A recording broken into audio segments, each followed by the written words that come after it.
थोड़ा उनको कमी कर दूंगी और कम टाइम में हम उसको फिनिश करेंगे. तो first of all for the forward wish, good afternoon everyone. It is a great honor to me to come over here for a one-day national conference on recent advancement in the field of science and technology. Before start my presentation, I would like to begin by extending my heartfelt thanks to the Honorable Vice Chancellor of the Bharati University, Executive Officer Salya Raj Ma'am, Dean, Faculty of Science Dr. Ravindra Jain, Vice Principal Dr. Shashikant Tevatia, and convener of the program Professor Renu Mavi. I also wish to acknowledge the presence of our dignitaries and entire chemistry department who put their efforts to organize such a wonderful conference.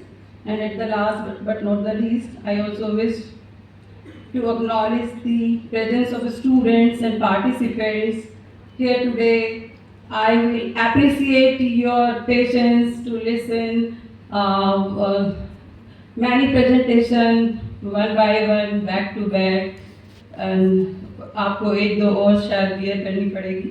Your enthusiasm and curiosity are the true spirit of this gathering. So today I am here to present my views, to express my views on the topic computational docking in drug design. It is one of the emerging trend and advancement. Before start my presentation, I would like to press the topic recent advancement in the field of science and technology. अगर हम इस topic को थोड़ा उल्टा पढ़ना शुरू करें, सबसे पहले साइंस की बात करते हैं, साइंस के बाद technology, then advancement and then recent advancement. अगर हम 50-60 साल पहले की बात करें तो हम साइंस पढ़ रहे थे, साइंस के बेसिक कॉन्सेप्ट्स पढ़ रहे थे, केमिकल कंपोजिशन पढ़ रहे थे, केमिकल रिएक्शंस पढ़ रहे थे, प्लांट केमिस्ट्री पढ़ रहे थे, फिजिक्स के बेसिक कॉन्सेप्ट्स पढ़ रहे थे जो हमें 99% अपनी थ्रू आउट लाइफ में दिखते हैं. क्या क्या? Laws of electrolysis, Newton's law और बहुत सारे लॉज इस तरह के.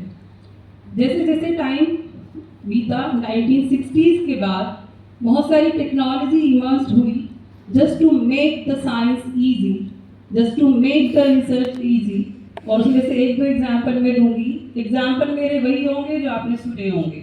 अगर केमिस्ट्री और फिजिक्स की बात करें तो spectroscopy was the great I would like to say achievement in the field of science. अगर बायोलॉजी की बात करें तो genetic biology was emerging that time. So as we entered in the 21st century and after the millennium, some advancement came here along with the already existing science and technology. These advancements are basically, we can say, AI की बात हम सब कर रहे हैं. तो AI emerge हो रहा था, रोबोटिक्स इमर्ज हो रहा था. अगर हम मिलेनियम के बाद बात करते हैं, अब ये सब कुछ हम जान चुके हैं, आ चुका है हमारे पास. और जो ordinary science, ordinary research methods, traditional methods हम यूज़ कर रहे थे, उनको हमने एडवांस टेक्नोलॉजी के साथ और इन्हांस किया. बट एक नया टर्म जुड़ जाता है, रीसेंट एडवांसमेंट. अब ये रीसेंट क्या है? एडवांसमेंट हम सब सुन रहे हैं. रीसेंट मीन्स जो अभी within a year, within a 2 year, within a 5 year, या हम ज़्यादा से ज़्यादा एक्सपेक्ट कर सकते हैं लास्ट 1 decade की अगर हम बात करें. तो जो भी टेक्नोलॉजी और बेसिकली AI सब में यूज़ हो रहा है, हम यूज़ कर रहे हैं, तो उनको हम रीसेंट एडवांसमेंट का नाम दे देते हैं. तो ऐसे ही एक टूल पर मैंने आज अपनी एक प्रेजेंटेशन तैयार किया है. थोड़ा सा बेसिक है क्योंकि स्टूडेंट्स को फोकस करते हुए मैंने इसको रेडी किया है. Next slide please.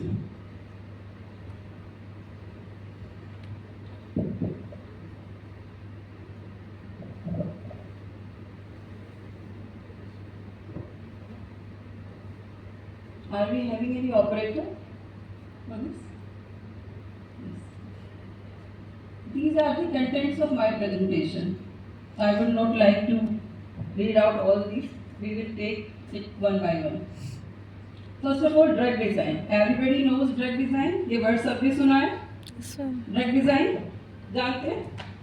Drug design की अगर बात करें तो ड्रग का यहाँ पर मतलब दवाई, मेडिकेशन से है, समझ गया? ड्रग को हम दूसरी तरह भी सोच लेते हैं, पर ड्रग यहाँ पर क्या है? प्रिस्क्राइब्ड मेडिकेशन, जिसको ऑथेंटिकली या पहले साइंटिफिक लैंग्वेज में ड्रग ही बोलते हैं। ड्रग डिजाइन क्या होती है? लिखा है the inventive process of finding new medication based on the knowledge of a biological target. जब भी हम कोई ड्रग डिजाइन करते हैं तो हमें उसकी एप्लीकेशन के बारे में पहले सोचना पड़ता है कि टारगेट क्या है, ड्रग क्या है। सीधी सीधी बात कहें, केमिस्ट्री के स्टूडेंट है, एक केमिकल कंपाउंड ड्रग है, और टारगेट क्या है जिसपे उसको काम करना है। क्या आप लोगों में से कोई बता सकता है कि टारगेट की नेचर क्या होती है? कंपाउंड्स होते हैं ना, बहुत तरह के कंपाउंड्स हम पढ़ते हैं, नेचुरल कंपाउंड्स भी होते हैं, तो टारगेट की नेचर क्या है? टारगेट किस तरह के होते हैं? They are proteins in nature. कैसे होते हैं? प्रोटीनस। अगर हम फंगस की बात करें, बैक्टीरियाज की बात करें,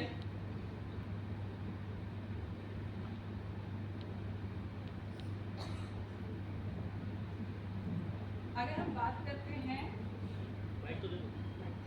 रिकॉर्डिंग के लिए, ओके, अगर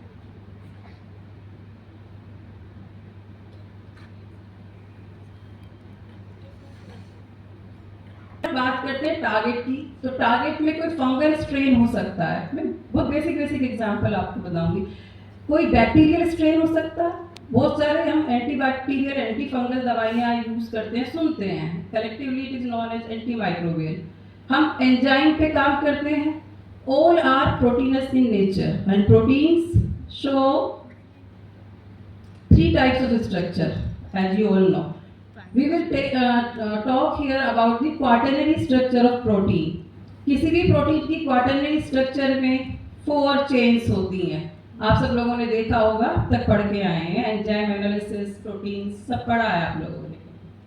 तो ड्रग डिजाइन जो है उसका टारगेट है कि एक मेडिकेशन हमें बनाना है जो कि हमारे डिजायर टारगेट के लिए सुटेबल हो। ओके,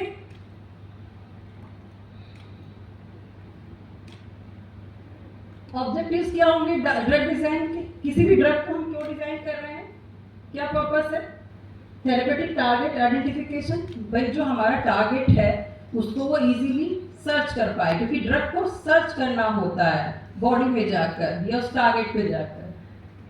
एडवर्स इफेक्ट्स, जो साइड इफेक्ट्स हैं वो कम से कम हो। टॉक्सिकोलॉजी से अगर स्टडी करें तो ड्रग में टॉक्सिसिटी नहीं होनी चाहिए। ड्रग रेजिस्टेंस की अगर हम बात करें, ड्रग का जो टाइमिंग होता है टारगेट के साथ रिएक्ट करते हुए, तो वो रेजिस्टेंस पार ऑथेंटिक होनी चाहिए। क्लिनिकल ट्रायल्स पे वो फिट हो जाए ड्रग। उसकी जो एफिकेसी है और सेफ्टी असेसमेंट है वो बहुत इंपॉर्टेंट होने चाहिए। अगर हम कोई भी ऐसी ड्रग बनाते हैं जो डिसइंटीग्रेट हो सकती है विद द टाइम, तो वो यूजफुल नहीं होगी हमारे लिए।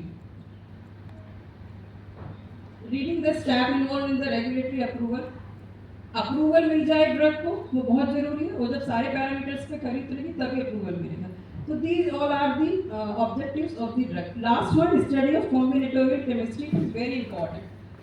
हम ड्रग जो बना रहे हैं, हम नया कंपाउंड सिंथेसाइज नहीं कर सकते हर बार, तो ऑलरेडी एग्जिस्टिंग कंपाउंड के अंदर डाइवर्सिफिकेशन करके, मॉडिफिकेशन करके, या फिर हाइब्रिड केमिस्ट्री के थ्रू 2 तरह के मॉलिक्यूल्स को कंबाइन करके उनके फीचर्स को स्टडी करके हम एक नई ड्रग डिजाइन कर सकते हैं।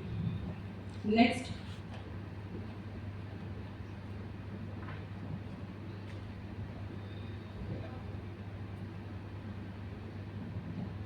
Types of drug design. Basically drug जो डिजाइन होती है उसमें 2 चीजें होती हैं, लिगेंड बेस्ड ड्रग डिजाइन और स्ट्रक्चर बेस्ड ड्रग डिजाइन। क्या मतलब है इनका? लिगेंड बेस्ड ड्रग डिजाइन कब होती है? देखिए हमारे पास 2 चीजें हैं, बार बार मैं बात करूंगी। एक तो टारगेट है और एक आपके पास लिगेंड है। लिगेंड हम इसको कह रहे हैं किसी भी केमिकल कंपाउंड को जो कि मेडिकल ड्रग की तरह ट्रीट हो रहा है, और टारगेट किसको कह रहे हैं? जिसपे उसको काम करना है, दैट इज डिजीज। 2 बातें समझ में आ रही है, टारगेट एंड लिगेंड। टारगेट को रिसेप्टर भी कहेंगे, तो टर्म मैं पहले ही बता रही हूँ आपको।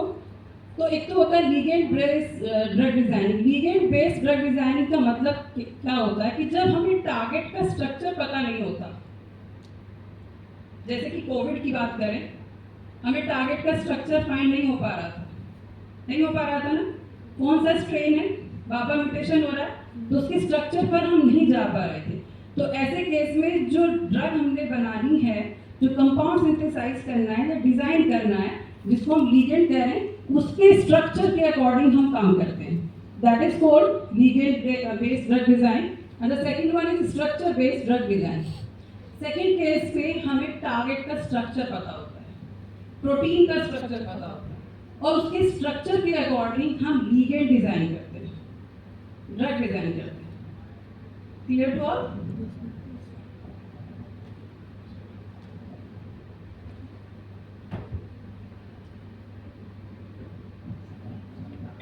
Now the drug discovery. Drug designing के बाद एक काम आती है ड्रग डिस्कवरी। दोनों टर्म में क्या डिफरेंस है, कोई बताएगा? जानते हैं आप? ड्रग डिजाइन एक वर्ड है, साउंड कर रहा है, हमें कुछ करना है, हमें कुछ करना है, हमारी प्लानिंग में है, हम पहले से प्लान करके बैठे हैं और उसके अकॉर्डिंग काम करना है। But drug discovery is not always done by the planned method. It can be done by random screening, non-random screening, drug metabolism studies, and clinical observation. During these processes, if we find any of the compound can be work as a drug, जो कि हमने उस purpose से उसको check नहीं किया था, but accidentally it is behaving like a drug, so it is called drug discovery, जो मोस्टली एक्सीडेंटल होती है। हम किसी और प्रॉपर्टीज के लिए उसको डिजाइन कर रहे थे, बट वो कोई और प्रॉपर्टीज हमें शो कर रही है। That is called drug discovery. These are the steps of drug starting synthesis to approval. Drug discovery, clinical testing and approval of production. It takes many time. Can you tell me how many years it takes? कोई भी drug को बनने में और approval तक पहुंचने में कितना टाइम लगता होगा? कोई भी मिनिमम टाइम आप बताना चाहेंगे? Yes, 5 years, 3 years. It takes 15 years to complete entire process. From designing to post approval, it takes 15 years. It is a time-cumbersome process, consume a lot of time, lot of money and resources and manpower. So here are the steps in flowchart from target identification to post-approval. Limitations of drug design. जब भी हम कोई drug design की बात करते हैं तो क्या लिमिटेशंस हैं वहाँ पर? Incomplete knowledge of disease mechanism. जिस डिजीज को हम सोचकर ड्रग डिजाइन कर रहे हैं, उसका मैकेनिज्म हमें प्रॉपर वे में पता होना चाहिए, और जब तक वो मैकेनिज्म हम जानते हैं और वो ड्रग बनकर आती है, वो मैकेनिज्म चेंज हो जाता है। Limited target drug ability, high development cost and time consuming process, जैसा कि मैंने अभी आपको बताया। Unpredictable clinical outcomes. Clinical outcomes man handling है, और जहाँ हैंडलिंग की बात आती है वहाँ पे गलतियाँ हो सकती हैं। तो ये जो ट्रायल्स हैं ये अनप्रिडिक्टेबल हो सकते हैं। Diversity in patient population. 15 साल में जिस पेशेंट पॉपुलेशन को ध्यान में रखते हुए ड्रग डिजाइन करने का सोचा था, वो 15 साल बाद तो चेंज हो जाएगा ना। Complexity of biological system. जो बायोलॉजिकल सिस्टम है दैट शोज म्यूटेशंस, और स्पेसिफिकली प्रोटीनस नेचर में जितने भी हमारे एंजाइम की बात करें, fungal strain, bacterial strain, all show mutations in its biological system. So वो स्टेबल ही नहीं है। तो these are the problems will be face in drug designing. Now the QSAR, quantitative structural activity relationship. अभी तक जो मैंने बेसिक बातें आपको बताई, ड्रग क्या होता है, ड्रग डिजाइनिंग क्या है, ड्रग डेवलपमेंट क्या है, सब जानते हैं आप। ड्रग्स के बारे में पढ़ते हैं ऐसा नहीं है। एक लेमन भी बता सकता है क्योंकि बहुत ज़्यादा सोशल मीडिया का टाइम है, तो सब दवाइयों और ड्रग के बारे में और रिसेंटली क्या चल रहा है सभी जान रहे होते हैं। अब ये QSAR क्या है? QSAR is developed by the Hansch, Corwin Hansch. It is he was a chemist, developed QSAR in 1969. It is basically computational or mathematical modeling methods. It is used computers by using mathematical equations to reveal the relationship between ligand, that is drug, and target, that is protein. QSAR is a computational modeling techniques और इसके बहुत सारे field हम पढ़ते हैं। जब भी QSAR की बात करते हैं तो बेसिकली दो कंसेप्ट हमें पता होने चाहिए, molecular descriptor and biological activity. Molecular descriptor ligand की बात करता है, बायोलॉजिकल एक्टिविटी टारगेट की बात करती है। आई थिंक आपको क्लियर हो रहा है। जब भी हम लिगेंड की बात करेंगे, जिसको हम सिंथेसाइज करेंगे, मोस्टली लिगेंड सिंथेसाइज होता है और उसको स्टडी करेंगे कंप्यूटेशनल केमिस्ट्री में, तो हमें क्या फीचर्स उसके पता होना चाहिए। अभी मुझसे पहले विष्णु सर DFT पे आपको कुछ समझा कर गए थे। तो DFT is one of the tools that is used in molecular descriptor, क्योंकि DFT क्या बताता है, मॉलिक्यूल का स्ट्रक्चर क्या है, टोपोलॉजी क्या है, characterization, spectral characterization, IR NMR क्या बता रहा है उसके बारे में, electronic descriptor that means electronic charge का क्या रोल है, शेप किस तरह की है, ओरिएंटेशन क्या है, अगर हम उसको डिफरेंट डायरेक्शन में 3D स्ट्रक्चर में कंसीडर करते हैं तो। Biological activity, it is the second aspect of QSAR। Biological activity की बात करेंगे तो प्रोटीन की बात करेंगे, टारगेट की बात करेंगे। टारगेट पे जब काम होगा, molecular structure will attack to the target, तो वहाँ पर कुछ टर्म्स स्टडी करनी होती है, कुछ टर्म कंसीडर करनी होती है। That these are inhibitory concentration, effective concentration, lethal dose, effective dose, minimum inhibitory concentration, inhibition constant and half life. ये सारी चीज़ें हमें लीगेंड के रेस्पेक्ट में पता होनी चाहिए कि कितनी अमाउंट लीथल डोज में जाएगी, कितनी अमाउंट इनहिबिट करेगी ग्रोथ को, चाहे वो फंगल ग्रोथ है चाहे बैक्टीरियल ग्रोथ है, और कितनी अमाउंट आपकी हाफ लाइफ अगर उसकी निकालें तो वो भी निकाल सकते हैं। This is the picture of computer aided drug designing, all of you know. Basically computer aided drug designing covers 2D 3D modeling of the ligand molecule as well as the target molecule, accuracy, efficiency, collaboration, simulation and analysis। जब ligand और target बन गए, ready हो गए, study कर लिया, उनका molecular structure देख लिया, उनकी बायोलॉजिकल एक्टिविटी पहले से रिव्यू ऑफ लिटरेचर से हमने देख लिया, तो हम उन दोनों की क्या कराएंगे, मॉडलिंग कराएंगे, उनको रिएक्ट कराएंगे वर्चुअली, जिसमें ये कंप्यूटर टेक्नोलॉजी काफ़ी एक्यूरेट है, एफिशिएंटली काम करती हैं, कोलैबोरेशन मीन्स बहुत सारे टूल्स काम करते हैं, और फाइनली जो रिजल्ट है उसको हम सिमुलेशन की फॉर्म में एनालाइज करते हैं। एप्लीकेशंस क्या हैं, सब जानते हैं, drug formulation development, chemical structure analysis, pharmaceutical packaging design, lab equipment design, quality control and validation. Now after drug designing, क्योंकि हम डॉकिंग की तरफ बढ़ रहे हैं, तो एक टर्म आती है pharmacophore. What is this pharmacophore?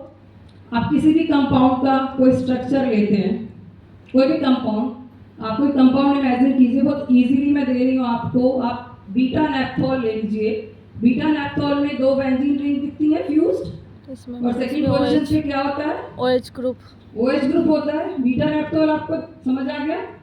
अब बीटा नैप्थोल की किसी भी पोजीशन पे आप फर्दर सब्स्टिट्यूशन कर लीजिए, कोई किसी भी पोजीशन पे जो भी हो सकता है पॉसिबल, मैं 11 की तरफ से यहाँ पर बात कर रही हूँ, किसी भी पोजीशन पे फिनाइल ग्रुप इंट्रोड्यूस करा लीजिए, फर्दर फिनाइल ग्रुप के अंदर सब्स्टिट्यूशन करा लीजिए, बहुत सारी चीज़ें आप करा सकते हैं, और इस तरह बहुत सारे डेरिवेटिव्स उसके बना सकते हैं। तो फार्माकोफोर बेसिकली क्या होता है? फार्माकोफोर होता है कि नंबर ऑफ डेरिवेटिव्स में से आप एक पर्टिकुलर पार्ट चूज कर रहे हैं, उस पर्टिकुलर पार्ट में कुछ एटम्स होंगे, कुछ फंक्शनल ग्रुप्स होंगे, कुछ हाइड्रोफोबिक कैरेक्टर्स होंगे, उसके अंदर आपके हाइड्रोफिलिक ग्रुप्स होंगे। तो इनका कॉम्बिनेशन देखकर हम एक मॉडल तैयार कर लेते हैं एक कैटेगरी ऑफ कंपाउंड का, दैट इज कॉल्ड फार्माकोफोर। ये एक सिंगल कंपाउंड के लिए भी हो सकता है और जो सीरीज ऑफ डेरिवेटिव्स है उसके लिए भी हो सकता है। तो फार्माकोफोर ऐसे समझ लीजिए कि एक बड़े से स्ट्रक्चर में से एक छोटा सा पार्ट आपने डिसाइड कर लिया कि जो सबको रिप्रेजेंट करेगा। जैसे पीरियोडिक टेबल में फर्स्ट एलिमेंट है ना, सबको रिप्रेजेंट कर देता है, उसके बेस पे हम चल देते हैं कि इतना इतना डिफरेंस होगा एटॉमिक नंबर में। तो like this pharmacophore chosen is an important tool, important step in the drug discovery. It is the example of a pharmacophore benzodiazepine that is showing docking with GABA receptor, that is a proteinous in nature, target specifically. Here I have shown some examples. All are flavonoids. अभी ma'am ने first lecture में आपको flavonoids बताए थे. These are secondary metabolites extracted from the plants. तो ये classification है flavonoid का on the basis of substitution on the pyran ring. Pyran ring समझ रहे हैं, शुरू के मॉलिक्यूल में एक बेंजीन रिंग के साथ एक रिंग है जिसमें ऑक्सीजन है 2, ये पायराइन रिंग है। इस पर सब्स्टिट्यूशन लगाने से हम इसको क्लासिफाई कर पा रहे हैं। तो यहाँ पर जो बेंजीन और पायराइन रिंग है उसके साथ फिनाइल लगा है, तो ये कंप्लीट स्ट्रक्चर इस पूरी सीरीज के लिए फार्माकोफोर का काम करेगा। Got it? फार्माकोफोर क्या होता है मुझे लगता है समझ आ गया होगा। तो फार्माकोफोर मतलब selection apart with particular atoms, functional groups, hydrophobic groups, hydrophilic groups, जो कि हमें यूज करना है फर्दर स्टडीज में। नाउ द डॉकिंग का मतलब होता है दो चीजों को डॉक कराना। आपने लॉक एंड की मैकेनिज्म पढ़ा होगा एंजाइम्स में, पढ़ा है सबने? कहीं ना कहीं बायोकेमिस्ट्री में आपने पढ़ा होगा लॉक एंड की एंजाइम्स। क्या होता है उसमें? दो चीजें हैं, सबस्ट्रेट है, रिसेप्टर है, ठीक है, और आपका कोई भी कंपाउंड है। दोनों की जो एक्टिव साइट है उस पर इस तरह के ग्रूव्स हैं। अगर ताले चाबी की बात करें तो ग्रूव्स हैं। ताला क्या हो गया, लॉक क्या हो गया, आपका प्रोटीन टारगेट, और की क्या हो गई, लिगेंड। जा रही है ना अंदर, फिट हो गई है ना, क्योंकि बाइंडिंग साइट्स मिल गई है उसको। But it is one dimensional docking. One dimensional अगर चाबी की बैक साइड से ट्राई करेंगे तो क्या हो जाएगा, नहीं होगा। तो डॉकिंग क्या है, लॉकिंग ऑफ टू थिंग्स जो फिट हो जाएंगे दूसरे में। तो in chemistry, molecular docking is a computational technique used in the field of structure biology and drug discovery. तो यहाँ पर एक फिगर बनी है जिसमें ये टारगेट है ब्लू कलर में, और जो एक लिगेंड बना है उसका वो 2D स्ट्रक्चर है, 3D स्ट्रक्चर है बेसिकली, और दोनों को डॉक करते हुए दिखाया जा रहा है। डॉकिंग के लिए बहुत सारे टूल्स यूज होते हैं बेसिकली। ये लिगेंड आपने बनाया है, जो टारगेट आपने सेलेक्ट किया है, ये ऐसे ही यूज नहीं होते हैं, इनके भी स्टेप्स होते हैं। उसके बाद जो दोनों को डॉक कराते हैं उसके भी टूल्स होते हैं, वो मैं आगे बताऊंगी। क्लासिफिकेशन ऑफ डॉकिंग, बेसिकली 3 तरह की डॉकिंग होती है। एक जो होता है आपका लीगेंड केमिकल कंपाउंड, अगर मैं सीधे बोलूँ, केमिस्ट्री के स्टूडेंट ज़्यादा, तो लीगेंड होता है। और इधर भी अगर लीगेंड है, यानी कि लीगेंड डॉकिंग, दैट मीन्स हम कोई केमिकल रिएक्शन डिजाइन कर रहे हैं by using one chemical compound and another chemical compound, ठीक है। तो ये केमिकल रिएक्शन हो गई ना, तो हम कोई केमिकल कंपाउंड सिंथेसाइज कर सकते हैं। वो एक्यूरेटली यूज नहीं हो रही है, बहुत अभी इसके ऊपर एप्लीकेशंस नहीं है, बट ये हो सकती है। थोड़ा रिग्रेस है, लेस एक्यूरेट है, और इसके लिए अभी टूल्स अंडर द डेवलपमेंट है। नेक्स्ट होती है लिगेंड प्रोटीन, अभी जिसकी हम शुरू से बात कर रहे हैं। लिगेंड कोई भी केमिकल कंपाउंड, टारगेट कोई भी प्रोटीनस कंपाउंड। तो लिगेंड और प्रोटीन के बीच में डॉकिंग, जो कि बहुत कॉमन है और इस पर सबसे ज़्यादा काम चल रहा है। बहुत ही एक्यूरेट रिजल्ट्स आते हैं जो कि बैट लैब से मैच करते हैं। बैट लैब समझते हैं आप? जिस चीज़ को हम मॉडलिंग के थ्रू समझा रहे हैं वो हमारी लैब्स में होता है ना काम, जो हमें ज़्यादा ऑथेंटिक लगता है ये हमें वर्चुअल लगता है। तो ऑथेंटिक काम हम वेट लैब को मानते हैं, वेट लैब से मैच करते हैं, यानी वेट लैब से जाने से पहले हमें अगर डॉकिंग करनी होगी तो ये हेल्प करेगी। And the third one is protein docking, that is target docking. इस पर भी अभी बहुत ज़्यादा वर्क नहीं है। तो सबसे ज़्यादा वर्क जो है ligand protein that is receptor target docking पर ही चल रहा है। और ये डॉकिंग को हम दो तरह से क्लासिफाई कर सकते हैं, rigid and flexible docking. What is rigid docking? अगर मॉलिक्यूल वन डायमेंशनली स्ट्राइक करता है दूसरे से तो ये रिजिड डॉकिंग होती है। और अगर मॉलिक्यूल के अंदर ओरिएंटेशन करा सकते हैं, आप समझ रहे हैं, ओरिएंटेशन करा सकते हैं by using a tool, molecule को रोटेट करा सकते हैं, प्रोटीन टारगेट उसको रोटेट करा सकते हैं, उसका ग्रिड चेंज कर सकते हैं by changing the x y z direction. तो अगर हम डिफरेंट ओरिएंटेशन के साथ डॉकिंग कराते हैं, डिफरेंट पोज हमें मिलेंगे, that is called flexible docking. Methodology of molecular docking, क्योंकि हम कॉन्फ्रेंस में बात कर रहे हैं तो कंसेप्ट क्या है और क्या एप्लीकेशंस होती है इसकी बात कर रहे हैं। अगर इसको वर्कशॉप की तरह देखा जाए तो हम इसमें सारे टूल्स और स्टडीज बताते हैं, but here we are here for to know about the molecular docking. तो इसमें दो स्टेप होते हैं, एक लिगेंड पर काम करना होता है और दूसरा प्रोटीन पे काम करना होता है। लिगेंड मतलब केमिकल कंपाउंड। तो फर्स्ट ऑफ ऑल हमें केमिकल कंपाउंड का 2D स्ट्रक्चर ड्रॉ करना है। आप लोगों ने कोई केमिकल स्केच टूल्स सुने होंगे, कैमड्रॉ सुना होगा, मार्विन स्केच टूल आप देख रहे होंगे, बहुत सारे टूल्स होते हैं, कई बार सिंपल असाइनमेंट्स के लिए भी यूज़ करते हैं उनको। तो वहाँ से हम मॉलिक्यूल का, अपने लिगेंड का, अपने केमिकल कंपाउंड का स्ट्रक्चर ड्रॉ करते हैं, उसके साथ ही उसको कुछ फैब्रिकेशन भी करते हैं।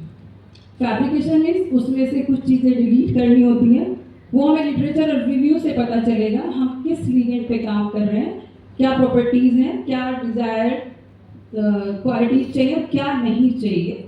तो उस बेस पे उसको क्लीनिंग करते हैं by the adding of hydrogen, उसके स्ट्रक्चर को ऑप्टिमाइज करते हैं, चार्ज उस पर अप्लाई करते हैं, ठीक है। ये तो प्रोटीन के लिए हो गया। और लिगेंड के लिए उसका 3D स्ट्रक्चर जनरेट करते हैं और एनर्जी मिनिमाइजेशन, ये सब सॉफ्टवेयर्स और टूल्स की हेल्प से हमें डेटा मिल जाता है। Now the time is docking. Ligand और प्रोटीन जब डॉक करते हैं तो उसके बाद बाइंडिंग साइट आइडेंटिफिकेशन होता है। जैसे की रास्ता ढूंढेगी लॉक में फिट होने के लिए, लाइक जो लिगेंड है वो साइट ढूंढेगा, एक्टिव साइट्स जिस पे जाके वो फिट हो सके। नहीं मिल रही है, रोटेट करिए प्रोटीन को, नहीं मिल रही है, रोटेट करिए लिगेंड को। By the different orientation, rotation and by changing the pose you will get the final result. Then उसके बाद रिजल्ट दो तरह से इसका हम स्टडी करते हैं। एक तो स्कोरिंग बोलते हैं इसको, इसमें जो बाइंडिंग एफिनिटी है, एक टेबल मिलती है जिसमें बाइंडिंग एफिनिटी हमें पता चल जाती है और उसका एक स्केल होता है, वो मैं यहाँ नहीं बता रही। और पोस्ट डॉकिंग एनालिसिस में सिमुलेशन या एम्बी सिमुलेशन की तरफ हम चले जाते हैं। ये कंपाउंड है जिसका केमिकल स्ट्रक्चर हमने ड्रॉ किया है आपको दिखाने के लिए। It is the flow chart of docking.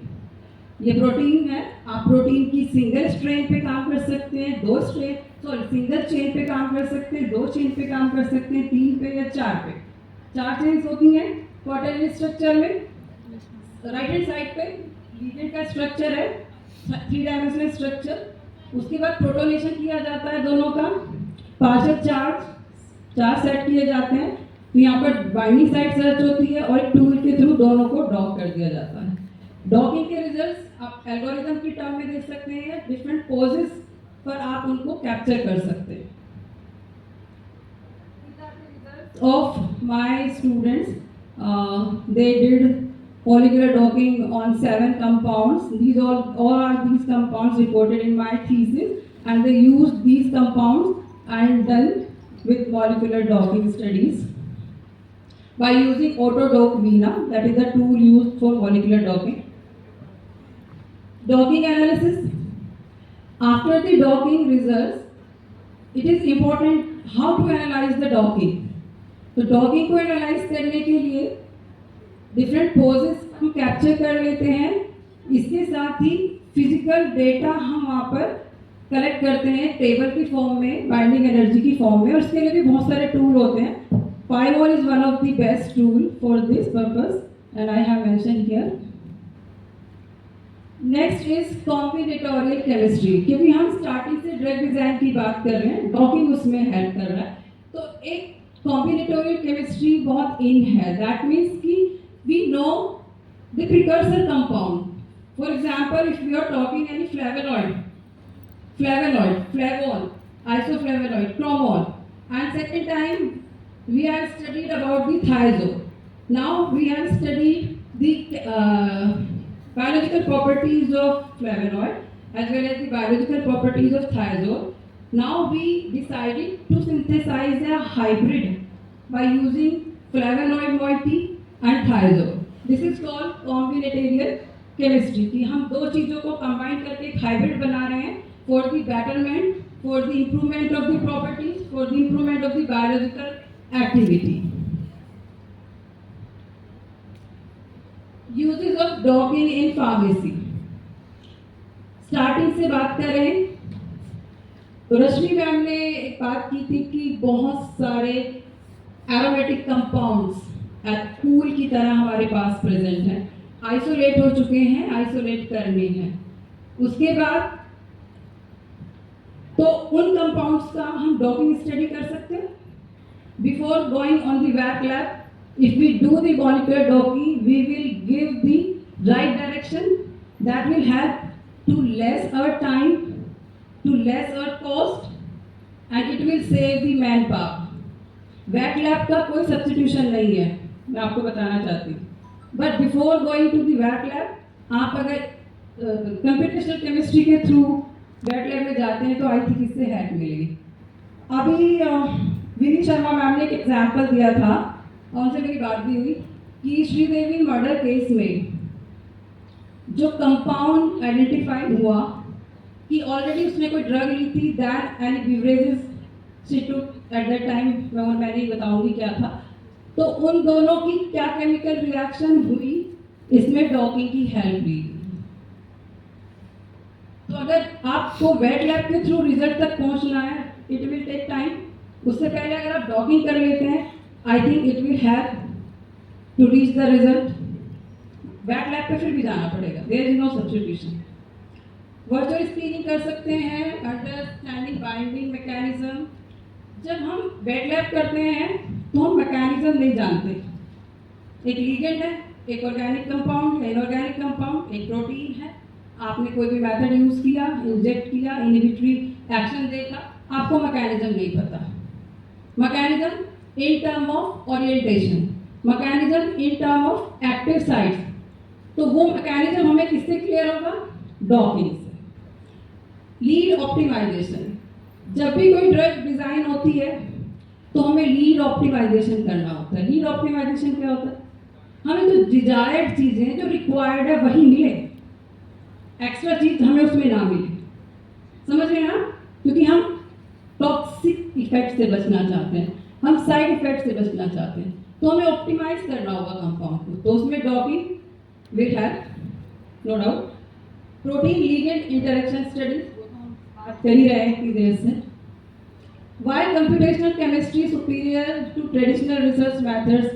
I reported that there is no substitution of traditional method, wet lab, but computational chemistry will help to analyze the result before going on the wet lab. आपका time बचेगा. अगर आपकी 10 drugs हैं, 10 derivatives हैं, उनमें से molecular docking में एक ही अप्रोप्रिएट आ रहा है तो आप एक पे काम करेंगे, 10 पर नहीं. ठीक है? तो it will save your time, money and manpower as well as career opportunities in molecular docking. सुनने में लगता है कि क्या कर रहे हैं हम, तो केमिस्ट्री में प्रैक्टिकल करते हैं तो कुछ ऐसा ही ना करें, रिसर्च में लैब करें, करते हुए खड़े दिखें, चाहे वो वॉल्यूमेट्रिक एनालिसिस है, क्वालिटेटिव क्वांटिटेटिव है या सिंथेसिस है, तो दिखना चाहिए. जब तक दिखेंगे नहीं तो लगेगा नहीं कि काम कर रहे हैं. क्योंकि घर में बैठ के अगर कंप्यूटर पे कुछ कर लिया तो कौन मानेगा आपने काम किया. बट हम वेट लैब के थ्रू बहुत डेटा क्रिएट कर चुके हैं. It is the time to use that data तो इसमें इतना डेटा है लिटरेचर की फॉर्म में कि बहुत सारी PhDs हो सकती हैं। अगर आपके पास स्कॉलरशिप नहीं है, आपके पास प्रॉपर जॉब नहीं है, पैसे की दिक्कत है, ये सब प्रॉब्लम्स हैं। क्योंकि हायर स्टडीज़ में हायर वर्ड हायर लग रहा है, बट बच्चा एवरेज आता है, एवरेज फैमिली से आता है। एवरेज का मेरा मतलब सब्जेक्ट से नहीं है, बच्चा वो आता है जिसको इकोनॉमिकल प्रॉब्लम्स होती है। तो वो आता ही इसलिए है कि मुझे ठीक है और पढ़ाई करूँगा तो कुछ ऐसे रास्ते चुन लेता है जिसमें फीस ज़्यादा ना जाए, खर्चा ज़्यादा ना हो, घर ना छोड़ना पड़े। तो आप हायर स्टडीज़ की तरफ जा रहे हैं तो कंप्यूटेशनल केमिस्ट्री आपको डेफिनेटली हेल्प करेगी इन PhD post fellowship. Computational chemist की तरह आप काम कर सकते हैं, मॉलिक्यूलर मॉडलर की तरह काम कर सकते हैं, जैसे डेटा एनालिस्ट काम कर रहे हैं आजकल, ये भी तो डेटा एनालिस्ट ही है एक तरह का। फार्मा में आप काम कर सकते हैं, AI ड्रिवन ड्रग डिस्कवरी, केम इन्फॉर्मेटिक्स, और इसको आप स्किल कोर्स की तरह लें तो ज़्यादा अच्छा होगा। अगर आप अपने आप को स्किल कर लेते हैं, molecular docking, simulation, MD, DFT जिसके बारे में विश्व सर ने अभी पहले बताया, जो थियोरेटिकल कंसेप्ट पे काम करती है, अगर ये सारी टेक्निक्स तो आप सीख लेते हैं, बहुत जल्दी सीख लेते हैं। कुछ टूल्स टेक्निक्स कुछ सॉफ्टवेयर फ्रीली अवेलेबल है, अगर आप उनकी हेल्प से इनको सीखते हैं तो आप रिसर्चर्स को असिस्ट कर पाएंगे, आप उसका पेमेंट ले पाएंगे, आपको जॉब प्रोवाइड करेगा। जाकर देखिए, बहुत अच्छा है। Thank you.